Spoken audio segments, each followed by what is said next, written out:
nice. So Yeah. thanks, Tim. It is, and especially, geographically, I can't recall where you guys are. Denver? Salt Lake. Yeah. Salt Lake. That's Salt Lake. And, like Jim being in California and us being up here, and then other folks that we know from Australia. And, so you just can't, jump in the car and go down to the local pub and, chat. So this works Right. well. I miss those days. Will we ever be able to do that again, Right. Corey and I had drinks in her driveway the other night. Yeah. Like I said, we might be heading down that way. We're only a few hours away. So That's what I told Corey. Corey has spent a lot of time in St. George. Yeah. That'd be cool. yeah, one of my best friend, actually, he is quitting the government this week and moving to St. George. Really? Starting his own consulting business, and so Great. Wow. One of our good friends, Heather, is a realtor, and she sells property in Salt Lake and St. George. And she said that is now one of the trends, is that people are seeing that they probably will never go back to the office. So why not go ahead and go to the place that they're going to retire to, or go someplace that has more pleasant weather overall. So she said that's going to be a pretty big trend that'll start happening. well, we were just told. So I work for General Services, which is the real estate division of the federal government. And we're the first agency to go 100% telework. And they are talking about closing down our offices and keeping us 100% telework. Wow. That's How do so you nice. feel about that? Do you like working from home, or? So my wife and I, we had our own construction company for years. Mhm. And so we've been working from home for 20 some odd years. Okay. Oh, To me, that's- it's not that big of a deal. And prior to the shutdowns or what have you, I was already working 3 days a week from home. Okay. So I don't have to go in once or twice a week. And so that's good. Where I do think it's a you lot live? more. Sorry about that. I didn't mean to cut you off. Where do you live now, Tim? We live in kind of southeast of Olympia. So we're out towards Mount Rainier. Oh, cool. Pretty area. Yeah, it is. I love Yeah. that place. Oh, cool. And Tim, do you pronounce your last name Modine or Modine? Modine. Modine. Okay. All right. Cool.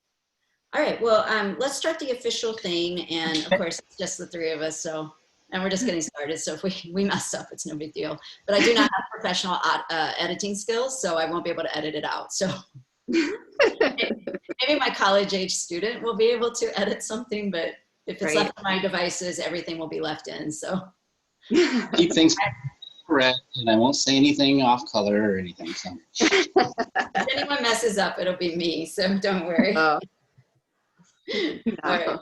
Okay, so welcome to the Camino Cafe Chat, and we're very excited today to be joined with Tim Modine, and I'm here with my good friend Corey. And anyway, we wanted to talk to Tim about his Camino, and this is just a quick call to find out a little bit more about what he did. So Tim, I believe that we were actually on the trail around the same time this past fall, so can you give folks a chance to know which route you took?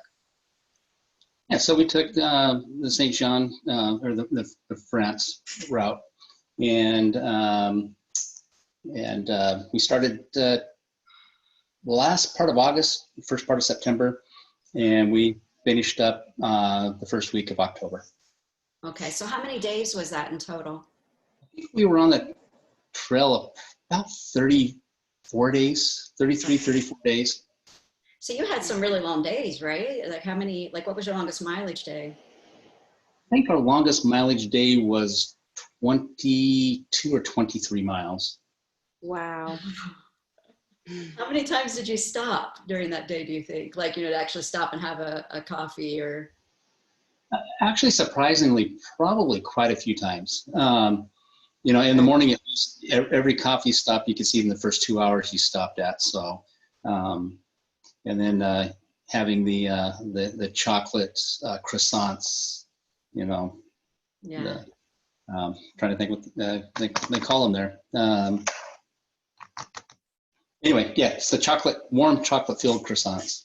Yeah. So Napoleon. what did you, oh, sorry, go ahead. They call them Napoleons. That's what they were called. Napoleon.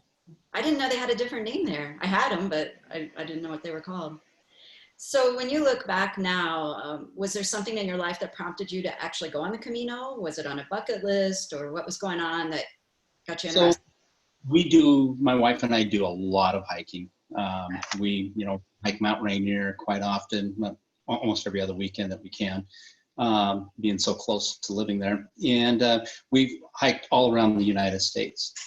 And Cheryl had seen something or heard something about, this pilgrimage. And she kind of had it on her list. Well, our neighbors one day came up and said, hey, can you guys watch our place for about a month? We're heading to Spain. We're going to go hike the Camino. It's just weird that, her and I had already been talking about it, and here are our neighbors living next door. And Wow. when I say our nearest neighbor is a half a mile away, so they're about a half a mile. And it was just kind of ironic. So they went and did it, and they decided to go back and do it again. So Cheryl and I and another couple all went together 2 years later. So. Okay. That's Excellent. cool. So, wow, that gives you, at least you have somebody close by that you can talk about it with. Yes, yeah. Nice. Nice. So when you look back right now, does something stand out as a favorite memory for you on your overall Camino experience? No. So Cheryl had a little bit of tendon problem in one of her knees just before getting into Leon. So we ended up staying in Leon for a week. And Cheryl's in the healthcare is a NICU specialist. And so she ended up going to the hospital and getting to see how their healthcare system works and seeing what it's like coming into a system or into the hospital like that, speaking a different language and not having all the medical terms in Spanish. And so for her, that it gave her a great perception of what it's like for non-English speaking people coming into her hospital. So that and then the time we actually got to spend 4 or 5 days in Leon. That's the only thing that we wish we would have done was, instead of taking 6 weeks, we wish we would have taken 12 weeks, and stopped a little bit more often and stayed 2 or 3 days in each place instead of, 4 or 5 hours in the evening and then up in the morning and gone again. So being in Leon and getting to see that and getting around and meeting the people, and I kind of always go off the beaten path. So I go kind of where, the pilgrims wouldn't go. I go clear out in a way and meet the people, that in the countryside. And it was just a great experience being in Leon. Yeah, it's a beautiful town. Really beautiful town. Yeah, that's a really cool experience. Yeah. Yeah. So I had a question for you. I know that most people on their journey come to a breaking point, either mentally or physically or both. And if you did, what part of you, did you tap into to continue your journey? Did you hit a breaking point where you just felt like it was difficult, or did you have enough time to not get to that point? We had enough time not to get to that point. I think at the very beginning, coming out of France, coming up into the Pyrenees there, that first day, not knowing what to expect, and that was kind of the first and only thing that, and then we just kind of put it in perspective. Hey, this is the hikes that we do on Mount Rainier. So the elevation gain was nothing. Right.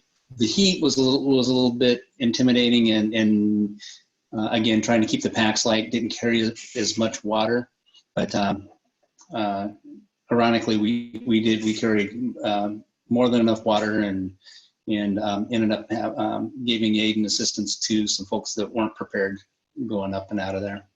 Oh, cool. That's so good. Great. So, but it was a breeze after that. It was just smooth sailing, and didn't have any issues. Nice. Oh, that's great.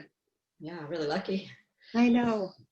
One of the first days that I was on the Camino, I ran into a fellow pilgrim, and he said for me to remember that the Camino doesn't give you what you want, but it gives you what you need. And I found that to be the case for me numerous times throughout my time on the path. And I just wondered if you've ran across any where you kind of had a goal or what you wanted to happen during the Camino. Did you get something different instead? Were there any gifts received or? Well, yeah. So I'm a history buff, and about the 5th or 6th day in, we ran into a architect. So I'm in the construction business, and happened to meet up with a gentleman from Venezuela. And this was, oh gosh, his 7th, 8th, or 9th time of being on the trip. Wow. Or on the pilgrimage. And so he actually took us off the trail or off the path and took us into some places that there was no other pilgrims. There was nobody else around. We went into a castle that was built in 400 AD, and he knew the ins and outs of this place. It was pretty much intact.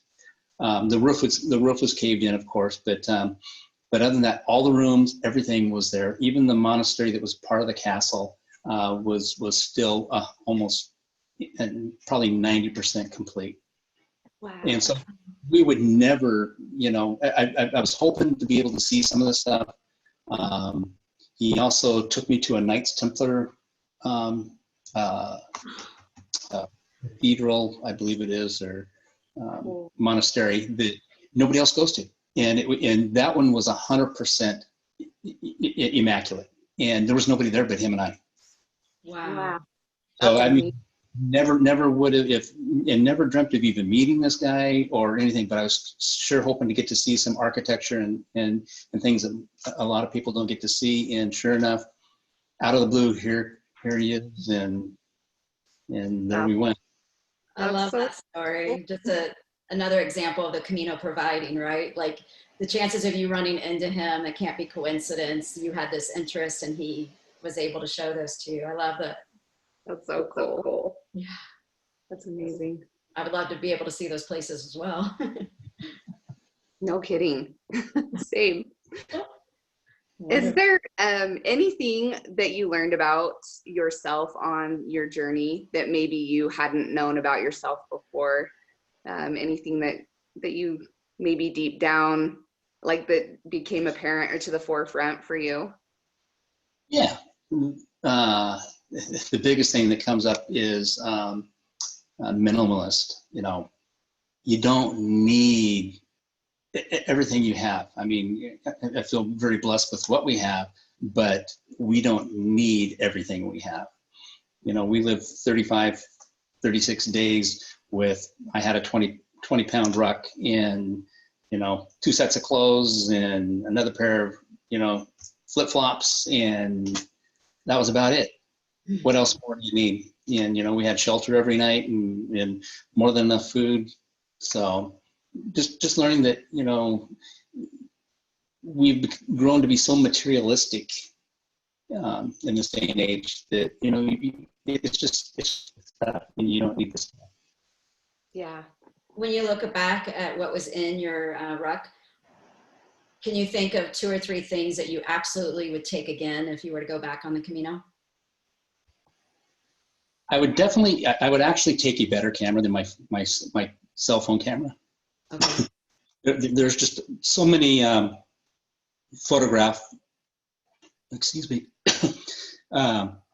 opportunities to take some really nice photographs, and just couldn't do it with a cell phone. Yeah. So I would take my SLR. A number of things I wouldn't have taken, but definitely a knife was a big thing. We use that quite often to cut cheese, to cut jamon, cut up sandwiches, that type of thing. So a knife was pretty well used. And then the other thing that we use when we backpack, we have a little bowl, and you can use it to heat stuff in and that. But you can also put sandwiches, and you can put pastries and that type of thing, and it doesn't get smashed or anything in your backpack. And it weighed like 2 ounces. So it was, That's a great tip. really nice thing. And first, everybody was saying, oh, you're crazy for bringing a bowl. I was like, yeah, but I got a really nice fresh sandwich at the end of the day. Right. You're right. I had a lot of crushed pastries that I would sneak away, at breakfast, and they were always very smashed by the time, we get to snack time. What kind of knife? Was it like a Swiss Army knife? No, I just, it was a buck knife, just a folding pocket knife. Nice. So a camera, a knife, and a bowl. Good tips. A bowl with a cover. A bowl with a cover. Yeah, that's so good. So it had a lid. So speaking of those things that you talked about not needing, what were some of those? So, I get in the backpacking, mental state. And when we go backpacking, I mean, there's nobody else around. We go climb mountain peaks and that type of thing. So we're actually making our trails. So there's some survival stuff that we carry, like a bivvy. Let's see, what else do we have? There's a couple other things. But I could have gotten away without a bivvy. I could have gotten away without an extra jacket that I brought along. I would have lightened that up, got rid of that jacket, and probably got a down jacket. So probably those two things. I would have lost a lot of weight just by dumping those. I would have probably gotten rid of about 3 pounds. What was I'm not familiar with that first item that you mentioned. What is that? A bivvy is a one-man tent, for lack of better definition. So it's like a sleeping bag that is waterproof that you slide your sleeping bag into. And then it got a little bow that goes up over your head so that the material stays off your face by about a foot. Okay, all right. That makes sense. Okay. So do you guys plan on possibly going back and doing another Camino, or what's? We are. We're actually going to go back and do the Portuguese this time. Ah, cool. Excellent. Are you going to try to go this year if it opens up, or are you thinking 2021? We're probably going to do towards the end of summer next year. Okay. All right. Cool. And why the Portuguese this time? Just a little bit different. I mean, we already did the France, but see a little bit different sights coming from a different direction. We don't usually like to do the same thing twice. So get a little bit of different perspective and get the culture of Portugal too, which is, my understanding, a little bit different than the Spanish culture. So yeah, it's on our bucket list too. We talk about doing the Portuguese as well. Yeah. One question I have for you, Tim, since you did go with your wife and partner, what did you, once you got back to Santiago or you guys returned home, did you see any transformations in yourself or in your wife that you'd want to share? Not really. I mean, I don't really want to say to us, it was an extended backpacking and hiking. So, we're isolated with just the two of us quite often. Yeah. And we actually kind of miss that because when we get back to our life. She's an RN and then, and I do my job and we have different work days and different days off. And so I guess that was the takeaway is we got to spend more close time together during that time. That's nice. That's really nice. Yeah, it is. That's cool. Yeah, definitely. Okay, well, last question is, what have you guys been doing during this pandemic to keep your Camino spirit alive? What have we been doing during that? Well, a number of things actually. So I'm a beekeeper. We've been getting the bees aviary built back up. We've been doing a lot of stuff around the house.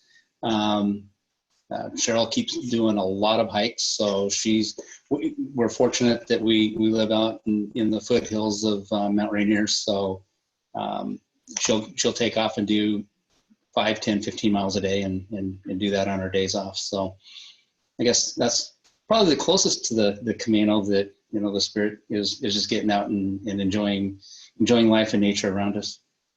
Yeah, we've been doing the same thing. We live in the foothills of the Wasatch, so we just got back from a hike actually.